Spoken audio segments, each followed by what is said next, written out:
Hi, and welcome to Verisk's Emerging Issues. My name is Greg Scobutti, a researcher and writer with Verisk's Emerging Issues team. Today, I will be reading our article from September 22nd, 2023, titled Electric Vehicles in Focus Part 5, The Evolving Cyber Threat to EV Charging Stations.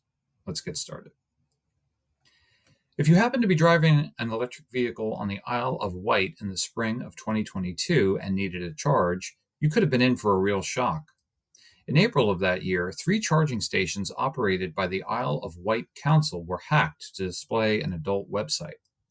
Offensive, yes, but when it comes to potential charging station hacks, lewd content may be just the tip of a very disruptive iceberg. Connected vehicles have many cyber vulnerabilities, from over-the-air software updates that could be hijacked to smuggle in vehicle malware, to infotainment systems that can be breached to siphon off sensitive data. To the extent that electric vehicles, EVs, share these connected vehicle features, they may also share in those cyber vulnerabilities as well. But unlike conventional vehicles, electric vehicles need charging stations, and those stations may add another wrinkle to EV cybersecurity. Note, for the purposes of this article, we're referring to potential vulnerabilities in Level 2 and Level 3 charging stations. Researchers at the University of Texas at San Antonio conducted a study on 16 charging stations and found vulnerabilities in all of them. According to one report, EV charging stations already accounted for 4% of all vehicle cybersecurity incidents in 2022. Charging station hacks have the potential to display inappropriate content. Several charging stations have large screens which may display advertising. Apropos of the aforementioned attack on the Isle of Wight chargers, these stations could be targeted to display offensive content, potentially causing reputational damage to the station's owners. They can also take chargers offline.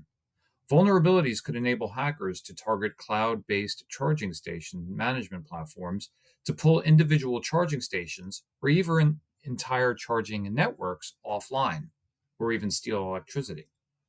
These attacks could potentially be used to extort individuals or charging station owners for ransom. Charging station hacks may also access personal and/or financial data. EVs may be breached to reveal an individual's payment data or their location. They can also execute attacks on home or business networks. If a charging station is connected to a home or business Wi-Fi network, hackers could use charging station vulnerabilities to breach those networks. They may also pass malware to electric vehicles. If a charging station is infected with malware, it could pass the infection along to new vehicles. This could potentially damage vehicles or render them inoperable, causing a risk to drivers, passengers, bystanders, and property. And finally, charging station hacks could potentially interfere with the electrical grid. Attackers could use malware in charging stations to delay charging until a moment when multiple cars are online, putting so much demand on the grid that it crashes. Federal efforts to tackle the emerging cyber risks of vehicle charging stations still appear to be in the formative stages. Last year, the U.S. Department of Transportation announced a notice of proposed rulemaking on proposed minimum standards for charging stations built using National Electric Vehicle Infrastructure Formula Program funds. In July, the National Institute of Standard and Technology published a cybersecurity framework for EV charging infrastructure, but the document was merely offered as guidance for voluntary use. Today, most EVs are charged conductively.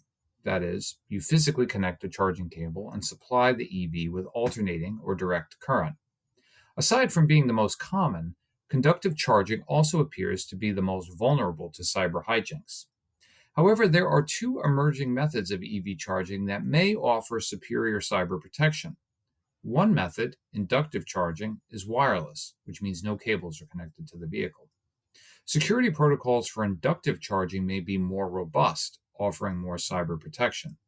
However, inductive charging capability isn't widely available yet in the United States. Battery swapping, which also does not require a cable since drivers physically swap out one low battery for a fresh one, may be more secure still.